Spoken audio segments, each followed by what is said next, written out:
So I'm getting close to 1,000 subscribers here. Kind of stalled out a little bit, and I was thinking about what I could offer you, the viewer, to encourage you to help me push past this particular milestone. And I did think of something. It's a little bit of a lost media kind of thing, something related to video games, but not directly being a video game itself. Something 90s era, and we are all obsessed with the 90s right now, of course.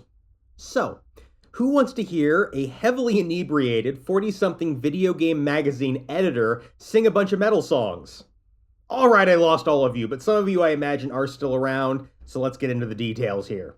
A couple years back, I wrote an article on Super Jump magazine about the history of Game Players magazine. It's a magazine that I took for a long time when I was a kid. I actually saved most of my copies, and indeed copies of most of the video game magazines I've ever owned.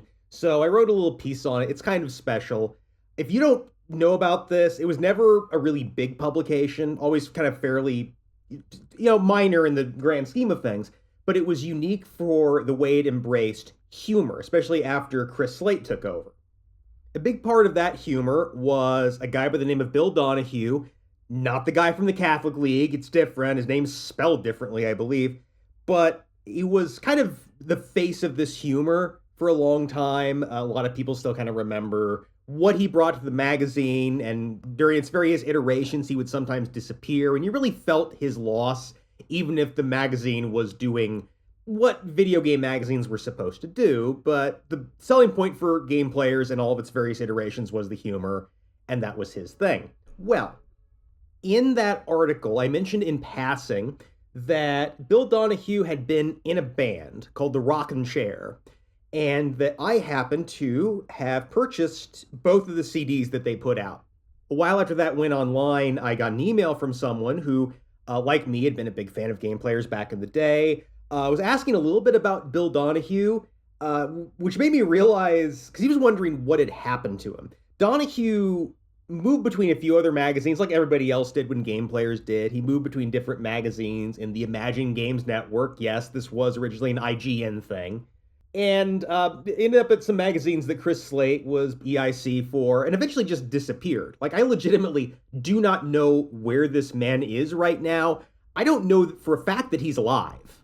I mean, he just vanished into the wind, so I couldn't really answer that. But he was also asking me about the Rockin' Chair, because he was telling me, I looked around, I can't find these albums anywhere, they're not on any streaming site, they're nowhere. And so I looked around myself, and sure enough, this band and all of the music they produced seems to have just vanished off the face of the earth. The website where I bought them has been dead for ages and ages and ages. No longer available. I checked on YouTube, of course. I checked on Spotify, all the usual suspects. Can't find that this has been uploaded anywhere. None of the songs, none of the albums. I looked around for, kind of hard to find the band because the name is a little bit generic, but I looked for the albums. I looked for a couple songs.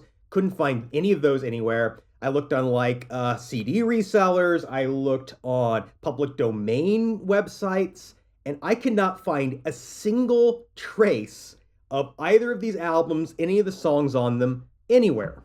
The last time I was at home before my most recent voyage overseas, I went ahead and took the steps of ripping both CDs, so I have all of the MP3s on this computer. Was never really sure what I was going to do with them, if I was going to re-upload them. But right now, you watching this, you can help me make that decision, because when I get up to 1,000 subscribers, I will put both of these albums online. Now, is it worth it? Probably not. In the article, which I will have linked, it's going to be in the description, I described the Rocking Chair as being fine, which was being generous, but let me go ahead and just describe them a little bit.